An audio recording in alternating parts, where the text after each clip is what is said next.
Assalamualaikum, perkenalkan saya Anggi Pratiwi, mahasiswa UIN Fatmawati Soekarno Bengkulu dari Fakultas Ekonomi dan Bisnis Islam, Prodi Ekonomi Syariah semester 5. Kali ini saya akan membahas tentang pemikiran ekonomi menurut Ibnu Taimiyah. Langsung saja ke biografi Ibnu Taimiyah. Nama lengkap dari Ibnu Taimiyah adalah Taqi al-Din Ahmad bin Abid al-Halim bin Abdi Salam bin Taimiyah. Beliau lahir di Haran 22 Januari 1263 Masehi atau 10 Rabiul Awal 661. Ayahnya Abdal Halim, pamannya Fakhruddin dan kakeknya Majduddin merupakan ulama besar dari mazhab Hambali. Keluarganya mengungsi dari tempat kelahirannya tahun 1262 Masehi menjelang kedatangan pasukan Mongol dan mengungsi ke Damaskus. Saat itu beliau berusia 7 tahun. Ibnu Taimiyah menyelesaikan pendidikannya dalam bidang jurisprudensi atau fikih, hadis Nabi, tafsir Al-Quran, matematika, dan filsafat pada usia yang sangat muda. Selanjutnya, karya-karya Ibnu Taimiyah. Dalam pembahasan prinsip-prinsip pada masalah ekonomi, beliau jelaskan dalam 2 buku, yaitu 1. Al-Hisbah fi Al-Islam, Lembaga Hisbah dalam Islam. Beliau banyak membahas tentang pasar dan intervensi pemerintah dalam kehidupan ekonomi. Sedangkan buku kedua, Al-Siyasah Al-Syar'iyah fi Islah Al-Ra'i wal Al-Ra'iyah, Hukum Publik dan Privat dalam Islam. Beliau membahas masalah pendapatan dan pembiayaan publik. Selanjutnya, karya Ibnu Taimiyah. Adapun karya-karya Ibnu Taimiyah kurang lebih mencapai 500 jilid. Di antara karyanya tersebut yang terkenal adalah yang pertama, Kitab Al-Rad ala Al-Mantiqiyin atau jawaban terhadap para ahli mantik. Yang kedua, Manhaj Al-Sunnah Al-Nabawiyah atau metode sunnah Nabi. Yang ketiga, Majmu' Al-Fatwa atau kumpulan fatwa.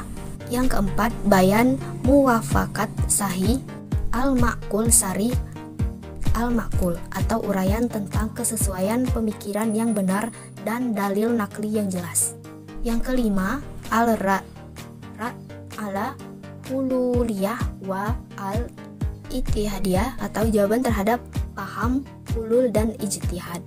Yang keenam, Mukadimah fi Usul Al-Tafsir atau pengantar mengenai dasar-dasar tafsir. Yang ketujuh, Al-Rad ala Falsafah Ibnu Rushd atau jawaban terhadap falsafah Ibnu Rushd. Yang kedelapan, Al-Iqli fi Al-Musabaha wa Al-Ta'wil atau suatu pembicaraan mengenai ayat mushtabih dan tawail. Selanjutnya, pandangan Ibnu Taimiyah mengenai pasar bebas, di mana suatu harga dipertimbangkan oleh kekuatan penawaran dan permintaan. Beliau mengatakan naik turunnya harga tak selalu berkaitan dengan kezaliman yang dilakukan oleh seseorang. Sesekali alasannya adalah adanya kekurangan dalam produksi atau penurunan impor dari barang-barang yang diminta. Jadi, jika membutuhkan peningkatan jumlah barang, sementara kemampuannya menurun, maka harga dengan sendirinya akan naik. Di sisi lain, jika kemampuan penyediaan barang meningkat dan permintaannya menurun, maka harga akan turun. Kelangkaan dan kelimpahan tak mesti diakibatkan oleh perbuatan seseorang. Bisa saja berkaitan dengan sebab yang tidak melibatkan ketidakadilan, atau sesekali bisa juga disebabkan oleh ketidakadilan. Maha besar Allah yang menciptakan kemampuan pada hati manusia.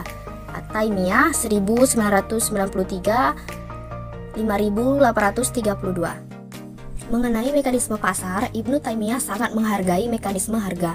Oleh karena itu, beliau sangat setuju apabila pemerintah tidak mengintervensi harga selama mekanisme pasar itu terjadi. Ibnu Taimiyah mengemukakan beberapa faktor yang mempengaruhi fluktuasi, permintaan, dan konsekuensinya terhadap harga, yaitu 1. Kebutuhan manusia yang sangat beragam dan bervariasi satu sama lain. Kebutuhan tersebut berbeda-beda tergantung pada kelimpahan atau kelangkaan dari barang-barang yang dibutuhkan. Suatu barang akan lebih dibutuhkan pada saat terjadinya kelangkaan ketimbang pada saat melimpahnya persediaan. 2. Harga sebuah barang beragam, tergantung pada tingginya jumlah orang-orang yang melakukan permintaan. Jika jumlah manusia yang membutuhkan sebuah barang sangat banyak, maka harga pun akan bergerak naik, terutama jika jumlah barang hanya sedikit. 3. Harga barang juga dipengaruhi oleh besar atau kecilnya kebutuhan terhadap barang dan tingkat ukurannya. Jika kebutuhan sangat besar dan kuat, maka harga pun akan melambung hingga tingkat yang paling maksimal. Selanjutnya 4, harga barang berfluktuasi. Juga tergantung pada siapa yang melakukan transaksi pertukaran barang itu. Jika ia adalah seorang yang kaya dan terpercaya dalam hal membayar hutang, harga yang murah niscaya akan diterimanya. 5, harga juga dipengaruhi oleh bentuk alat pembayaran yang digunakan dalam bentuk jual beli. Jika yang digunakan umum dipakai, harga akan lebih rendah ketimbang yang membayar dengan uang yang jarang ada di peredaran. 6, disebabkan oleh tujuan dari kontrak adanya timbal balik kepemilikan oleh kedua pihak yang melakukan transaksi. Jika si pembayar mampu melakukan pembayaran dan mampu memenuhi janjinya, maka tujuan transaksi tersebut mampu diwujudkan dengannya. 7, aplikasi yang sama berlaku bagi seseorang yang meminjam atau menyewa. Salah satu contoh kenaikan harga yang tidak dipengaruhi oleh genuine supply dan genuine demand adalah ihtikar, yaitu perbuatan seorang yang menimbun barang untuk menjual lebih sedikit barang dengan harga yang lebih tinggi sehingga mendapatkan keuntungan di atas keuntungan normal. Selanjutnya, konsep harga menurut Ibnu Taimiyah. Harga adalah proses yang berjalan atas dasar gaya tarik-menarik antara konsumen dan produsen, baik dari pasar output barang ataupun input faktor-faktor produksi. Ada pula yang mengartikan harga adalah sejumlah uang yang menyatakan nilai tukar suatu unit benda tertentu. Sedangkan harga yang adil merupakan nilai barang yang dibayar untuk objek yang sama diberikan pada waktu dan tempat diserahkannya barang tersebut. Konsep harga adil menurut Ibnu Taimiyah yaitu nilai harga di mana orang-orang menjual barangnya dan diterima secara umum sebagai hal yang sepadan dengan barang yang dijual ataupun barang-barang yang sejenis lainnya di tempat dan waktu tertentu.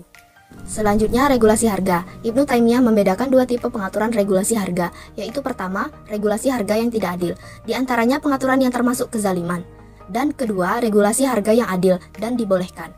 Pada kondisi terjadinya ketidaksempurnaan pasar, Ibnu Taimiyah merekomendasikan penetapan harga oleh pemerintah. Selanjutnya, mengenai hak milik. Menurut Ibnu Taimiyah, penggunaan hak milik dibolehkan sejauh tidak bertentangan dengan prinsip-prinsip syariah.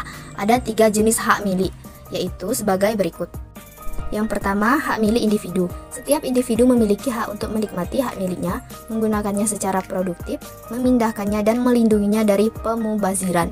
Ia tidak boleh menggunakannya secara berlebihan untuk tujuan bermewah-mewahan. Kedua, hak milik sosial atau kolektif. Hak milik sosial memiliki bentuk yang bermacam-macam. Misalnya sebuah objek yang bisa saja dimiliki oleh 2 orang atau lebih, organisasi atau asosiasi.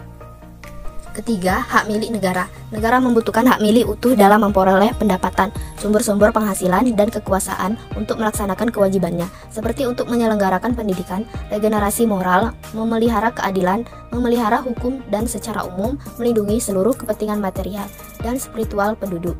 Menurut Ibnu Taimiyah, sumber utama dari pendapatan negara adalah zakat dan harta rampasan perang. Hak milik dalam Islam, Allah pemilik yang sesungguhnya dan mutlak. Menurut Ibnu Taimiyah, penggunaan hak milik dibolehkan sejauh tidak bertentangan dengan prinsip-prinsip syariah. Selanjutnya, menurut Ibnu Taimiyah, peran pemerintah dalam kebijakan ekonomi, seperti halnya para pemikir Islam lainnya, menyatakan bahwa pemerintah merupakan institusi yang sangat dibutuhkan. Ia memberi 2 alasan dalam menetapkan negara dan kepemimpinan negara, seperti apa adanya. Tujuan dari sebuah pemerintah, yaitu tujuan terbesar dari negara, adalah mengajak penduduknya melaksanakan kebaikan dan mencegah mereka berbuat mungkar dengan cara yang pertama, menghilangkan kemiskinan. Dalam pandangan Ibnu Taimiyah, seseorang harus hidup sejahtera dan tidak tergantung pada orang lain, sehingga mereka mampu memenuhi sejumlah kewajibannya dan keharusan agamanya. Menjadi kewajiban sebuah negara untuk membantu penduduk agar mampu mencapai kondisi finansial yang lebih besar. Kedua, regulasi harga. Menurut Ibnu Taimiyah, bahwa pemerintah memiliki otoritas penuh untuk menetapkan harga, manakala didapati adanya ketidaksempurnaan pasar yang mengganggu jalannya perekonomian negara. Ketiga, kebijakan moneter. Negara bertanggung jawab untuk mengontrol ekspansi mata uang dan untuk mengawasi penurunan nilai uang. Yang keduanya dapat mengakibatkan ketidakstabilan ekonomi. Keempat, perencanaan ekonomi. Tak ada satupun pemerintah yang menolak kebutuhan pengembangan ekonomi secara menyeluruh. Itu saja penyampaian materi dari saya dan mohon maaf jika ada kesalahan dalam penyampaian materi. Terima kasih.